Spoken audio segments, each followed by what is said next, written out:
Hello guys, good morning to all of you. I hope you all are good at your place and I'm very happy to see you again in my session. तो अभी हमारा micro economics में बहुत important discussion हो रहा है। आज हम बात करेंगे हमारी कंज्यूमर थ्योरी की, ठीक है। ये शुरुआत है हमारे लेक्चर्स की। तो कंज्यूमर थ्योरी का डिस्कशन हमारा होने वाला है, तो एक काम कर लो, कॉपी पेन निकाल लो, ठीक है। जो जो बातें बताऊंगा बढ़िया बढ़िया से नोट्स आप यहाँ पे बनाइएगा। तो जैसे कि मैंने बताया था कि कंज्यूमर थ्योरी के लिए आपको जनरली अगर रेफरेंसेस की अगर बात करूं तो आपको chapter number 2 to chapter number 6 study करना है from the book of Snyder and Nicholson. Okay, so आपको chapter number 2 to chapter number 6। देखिए, आप में से काफी सारे लोगों को ये डाउट है कि सर हमें माइक्रो इकोनॉमिक्स में मैथमेटिक्स कितना पढ़ना है या स्टैटिस्टिक्स कितना पढ़ना है ना। डाउट होता है ना कि सर हमने इकोनॉमिक्स इकोनॉमिक्स पढ़ने के लिए ली थी बट हमें तो ये मैथमेटिक्स पढ़वा रहे हैं। तो स्नाइडर एंड निकोलसन का जो चैप्टर नंबर 2 है वो आपको सिखाएगा कि आपको माइक्रो इकोनॉमिक्स के अंदर कितनी जो है मैथमेटिक्स और स्टैटिस्टिक्स पढ़नी है, ठीक है। तो थोड़े से आपके कंसेप्ट भी ब्रश अप होंगे। टॉपिक्स की अगर मैं बात करता हूं तो today we are basically starting our discussion from the concept of budget constraint. आज हम लोग बजट कंस्ट्रेंट से शुरुआत करेंगे, ठीक है। तो बजट कंस्ट्रेंट एक बहुत इंपॉर्टेंट टॉपिक है for the understanding of your consumer theory वाला पैटर्न, क्योंकि हम लोग ना वहां पे चीज पढ़ेंगे दैट इज ऑप्टिमाइजेशन। ऑप्टिमाइजेशन ही शुरू कर रहा हूं मैं आज, लेकिन ऑप्टिमाइजेशन के लिए हमें बजट कंस्ट्रेंट की नॉलेज होनी जरूरी है, ठीक है। तो नेक्स्ट पेज पे हेडिंग लिखिएगा या नॉर्मली हेडिंग लिखना आप लोग यहाँ पे, that budget constraint. Budget constraint, देखिए होता क्या है बजट कंस्ट्रेंट का मीनिंग क्या होता है। हमारे को पता है कि हम अपनी इकोनॉमी में generally two types of goods की बात करते हैं। मतलब we are talking about the two goods, हम कहते हैं ना टू गुड्स इकोनॉमी, है ना। कभी कभी हम लोग कहते हैं एन गुड्स इकोनॉमी। तो मैं एग्जांपल दे देता हूँ। लेट अस सपोज हमारी इकोनॉमी में टू गुड्स इकोनॉमी केस है, टू गुड्स इकोनॉमी, ठीक है। अब टू गुड्स इकोनॉमी का मतलब क्या हो जाता है, दैट इज मान लीजिए एक कमोडिटी होगी एक्स, एक कमोडिटी हो गई वाई, ठीक है। अब जो कमोडिटी गुड एक्स है उसका एक प्राइस होगा, जो कमोडिटी गुड वाई है उसका एक प्राइस होगा। This is the expenditure on good X, ठीक है। This is expenditure on good X, this is expenditure on good Y, मतलब ये वाला एरिया। और अगर आप इन दोनों को ऐड कर दोगे तो this is my total expenditure, ठीक है। If I consume two goods, total expenditure on both goods. और हम लोग अपनी जिंदगी में यही दोनों गुड्स कंज्यूम कर रहे हैं, that must be less than और equals to my income. We denoted our income as M, हम लोग इनकम को एम बोल रहे हैं यहाँ पर। Okay with it, so this is basically what the budget constraint. And ये इंपॉर्टेंट है कि our expenditure is always weakly less than our income, ठीक है। वीकली जब हम कह देते हैं तो वो इक्वल टू भी हो जाएगा और लेस देन भी हो सकता है। इतनी बात समझ में आई मेरी आप लोगों को। तो that concept is known as the budget constraint.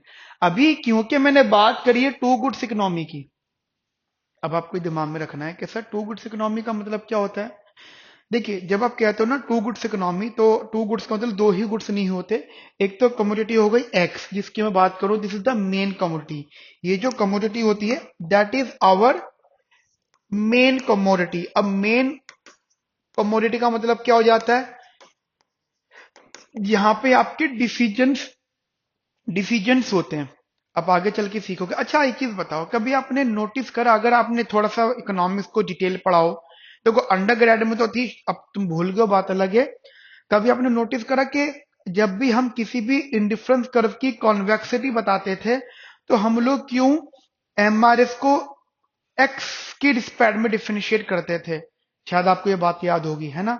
या फिर जब भी हम स्लोप बताते हैं तो डीवाई बाई डी एक्स करके ही बताते हैं, D X by D Y क्यों नहीं बताते। क्यों, क्योंकि जो एक्स एक्सिस पे जो चीज होती है, एक्स एक्सिस पे जो वेरिएबल होता है वो हमारा मेन वेरिएबल होता है, वो हमारा डिसीजन मेकर होता है, ठीक है।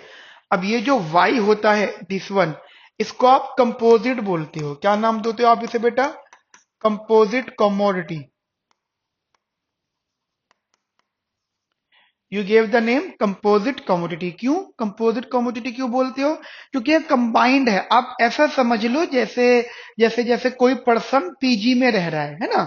अब पीजी में रह रहा है, वो वहां पे रह रहा है, खा रहा है, पी रहा है, वहां का लॉन्ड्री यूज कर रहा है, वहां का एसी इलेक्ट्रिसिटी यूज रही है, मतलब पूरे का पूरा सर्विसेज ले रहे हैं, और उसके रिटर्न में वो एक मंथली एक पेमेंट कर रहे हैं, और उस पेमेंट के रिस्पेक्ट में वो इतनी सारी चीजें एक साथ इस्तेमाल कर रहे हैं। ठीक है, तो कंपोजिट हो गया ना कि पीजी का एक कॉमन खर्चा, तो इसके अंदर बहुत सारी सर्विसेज इंक्लूड हो रही हैं। इसलिए हम लोग जनरली ये जो प्राइस होता है, इसको हम लोग नुमेर प्राइस या price of good why most of the time one लेके चलते हैं। स्टैंडर्ड फॉर्म में जो पीवाई होता है वो वन होता है। इसलिए अगर आपने कभी पढ़ा हो चीजों को और डिटेल, तो वहां पे आपने हमेशा पी एक्स प्लस का Y is less than equals to M के नाम से पढ़ा होगा। पहले मुझे बताओ इतनी बातें क्लियर है अच्छे से? ओके, अब जनरली बात आती है कि sir what about the slope, ये क्लियर करो आप पहले। अब अगर मैं आपसे बात करता हूं slope of the budget constraint, ठीक है, स्लोप ऑफ बजट कंस्ट्रेंट, एक minute,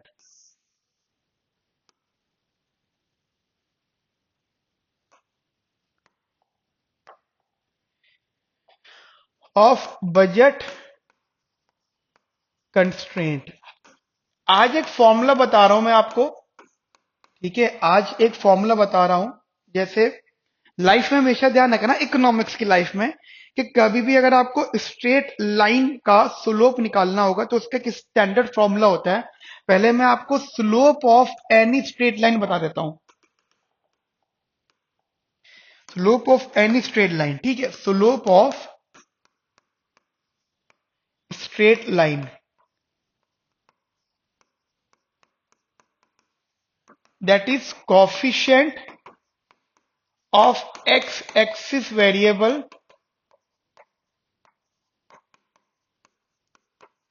upon coefficient of Y axis variable. हमेशा ध्यान रखना आपको। तो कहो सर ये तो क्या लिख रहे हो आप, अब तो हमें हमारा वाला कंसेप्ट बताओ, तो वो भी सुनो। हमारे पास बजट कंस्टेंट है P X into X plus का P Y into Y is less than equals to M. तो मुझे बताओ एक्स एक्स, अब अभी हमारी अंडरस्टैंडिंग है कि अगर मैं डायग्राम बनाता हूं आपके लिए यहां पे, तो we are generally focused on that, या तो ऐसा बना लेते हैं इसको,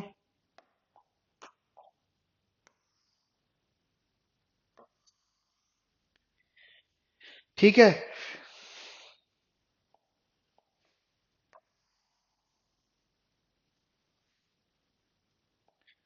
ठीक है, यहां पे हमने रख लिया, मान लीजिए गुड वाई, यहां पे हमने रख लिया गुड एक्स, और ये हो गया मेरा बजट कंस्ट्रेंट। अब ये डाउनवर्ड स्लोपिंग है, ये तो तुम इतनी कैलकुलेशन मैथमेटिक्स जानते हो, क्योंकि पी एक्स एक्स प्लस का पी वाई वाई, मतलब अगर एडिड इक्वेशन को अगर ड्रॉ करोगे तो वो डाउनवर्ड स्लोपिंग बनेगी। जब मैं ये स्लोप की बात करूंगा तो एक्स एक्सिस पे मैं एक्स को बना रहा हूँ, वाई एक्सिस पे मैं वाई को बना रहा हूँ। तो अब मुझे बताओ अगर आप में से कोई स्लोप की बात करेगा तो स्लोप कैसे लिखोगे? Coefficient of X axis variable, x axis पे एक्स है और उसका कॉफिशिएंट कितना है पी एक्स, तो आपने यहाँ पे लिखा पी एक्स। ऐसी coefficient of Y axis variable, coefficient of Y axis variable क्या है यहाँ पे? P Y. तो तुम लोगों ने शायद अपने आप ही कॉन्सेप्चुअली कहीं पे पढ़ा हुआ देखा होगा, वो लिखा हुआ पढ़ा होगा आपने, स्लोप है पी एक्स अपॉन में पी वाई। एक्चुअली में रूल ये होता है। अब आप कहोगे सर आपने ये क्यों लिखवाया, सीधे सीधे ये लिख देते। ध्यान रखना मैंने एक वर्ड लिखवाया slope of the straight line, तो जो तुम आगे चल के बजट कंस्ट्रेंट करोगे, जैसे इंटर टेम्पोरल चॉइसेस आगे चल के पढ़ने वाले हो, तो वहां पे जो बजट कंस्ट्रेंट है ऑब्वियस सी बात है, वहां का लॉजिक एक अलग है, तो वहां पे जो वेरिएबल्स अलग है, तो अगर वहां के वेरिएबल्स अलग हैं तो वहां पे आप स्लोप हमेशा P X by P Y थोड़ी लिखोगे। नॉर्मल चीज होनी चाहिए। एक बात, क्योंकि यहाँ पे प्लस है तो यहाँ माइनस आएगा, but that minus sign only shows direction. ये जो माइनस साइन है that shows only direction.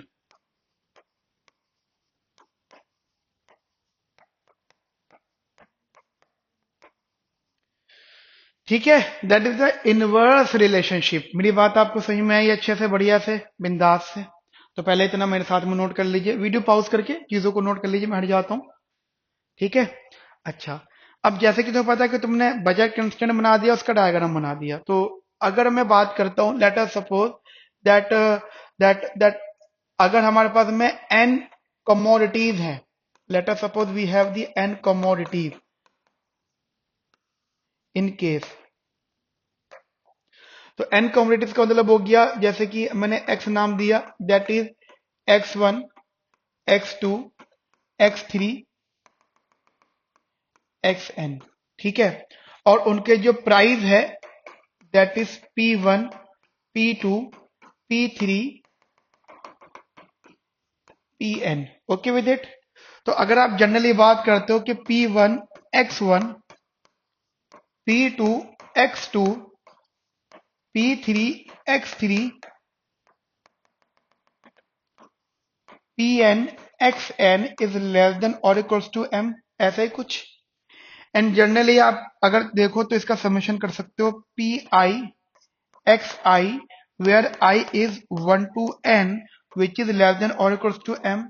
So this is basically budget constant if we have the n commodities. Okay, इसका डायग्राम की जरूरत नहीं है, ना इसका आप स्लोप निकाल सकते, क्योंकि टू डायमेंशनल ही डायग्राम बन सकता है, उसी का स्लोप निकलता, एक स्टैंडर्ड फॉर्मेट है। समझ में आई? अब वही वाली बात आ जाती है कि अब nth गुड को अब आप दो गुड्स में कन्वर्ट कर दोगे, एक तो हो गया आपका मेन गुड और एक हो गया आपके अदर गुड्स। तो जो y होता है, टेक्निकली y होता है n-1 कमोडिटीज, क्योंकि एक कमोडिटी तो गुड x वो हो गई जो x एक्सिस पे, y एक्सिस पे होगी बाकी सारी कमोडिटीज। क्लियर है मेरी बात आपको? बढ़िया तरीके से, बिंदास तरीके से, तो दिमाग में इन सब चीजों को रखना। आगे बात करते हैं हम लोग इधर बेसिक अंडरस्टैंडिंग की, हम लोग यहाँ डिस्कशन करेंगे। अब एक तो होगी स्लोप, ठीक है। अब हमारी जो बजट कंस्ट्रेंट होती है उसका स्लोप चेंज होता है, तो तुम्हें यहाँ पे दो चीज समझनी है कि जैसे आप देखो, मैंने बोला कि हमारे पास बजट कंस्ट्रेंट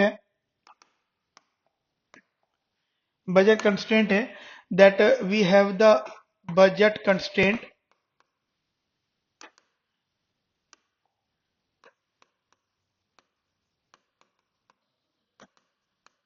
ठीक है, बजट कंस्ट्रेंट, तो that is P X x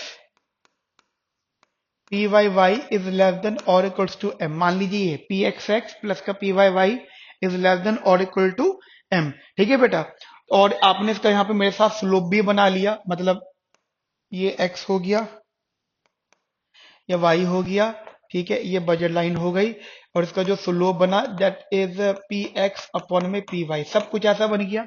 अब बात ये आती है कि सर अगर हम बात करेंगे फ्लैट और स्टीपर की, सर यहाँ पे अगर मैं बात करता हूं change in prices, let us suppose if you talk about the change in prices, मान लीजिए अगर आप बात करते हो सर चेंज इन प्राइजेस, अगर प्राइजेस में चेंज आता है तो क्या इंपैक्ट पड़ेगा? तो दो सिचुएशंस आ सकती हैं, या तो प्राइजेस का चेंज ऐसा है कि स्लोप इंक्रीज कर रहा है, मतलब चेंज इन प्राइस मतलब हो गया कि ऐसा है कि स्लोप इंक्रीज कर रहा है,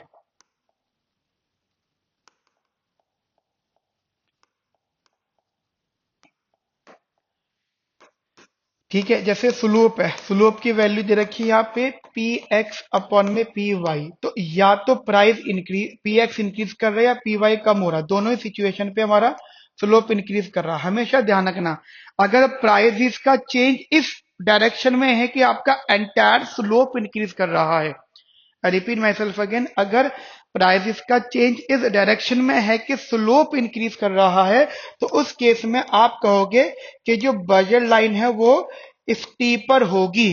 बजट लाइन कैसी होगी दोस्तों? That must be steeper. Are you getting my point और not? Budget line must be get steeper, ठीक है। अब स्टीपर का मतलब आप इसी बजट लाइन में देख लो, अगर स्टीपर है तो वो कुछ ऐसी बन जाए, मतलब मैं रैंडम बना रहा हूं, ठीक है, ऐसा नहीं कि सर ये ऐसी बनेगी ना, ठीक है, कैसे ही बनेगी ये आप क्या, तो नहीं इधर मैं इधर नहीं बना रहा, एज कंपेरेटिवली मैं यहां बना देता हूं, तो ये जैसे इस फॉर्मेट पे, तो वो ऐसी बन जाएगी। स्टीपर, स्लोप बढ़ता है तो स्टीपर होती है, स्टीपर का मतलब हो जाता है कि उसका देखो स्लोप इंक्रीज कर रहा है, तो इसका मतलब ये रहा होगा कि पी एक्स रिलेटिवली ज्यादा है, पी वाई रिलेटिवली कम है, रिलेटिव। ठीक है, सिमिलर पैटर्न होगा इधर, दैट इज सेकंड वाला, that slope is basically P x upon में पी वाई, या ये कम हो रहा हो ये अब बढ़ रहा हो, तो टेक्निकली ये कम हो रहा है, तो इसको हम बोलेंगे फ्लैटर। क्लियर है मेरी बात आप लोगों को? इसे हम नाम देंगे फ्लैटर। समझ में आ गई या नहीं?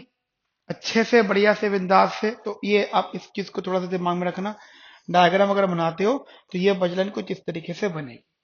सो these are the few things जो तुम्हें पता होनी चाहिए थी। तो आज के सेशन में देखिए हमारा जो रेगुलर बैच है वो अलग चल रहा है, उसके अंदर statistics and micro economics running में। ठीक है, ये हम लोग एज एन डेमो आपको प्रोवाइड कर रहे हैं। तो आज के लिए हम इसमें इतना रखते हैं, मिलते हैं नेक्स्ट सेशन में। और प्लस अगर आपको रेगुलर कोर्स के बारे में इंक्वायरी करनी है तो वीडियो के डिस्क्रिप्शन में जो भी नंबर दे रखे हैं आप उन पे हमसे इंक्वायरी कर सकते हैं। अपना ध्यान रखिए, ख्याल रखिए। Have a nice day, thank you, bye bye, take care.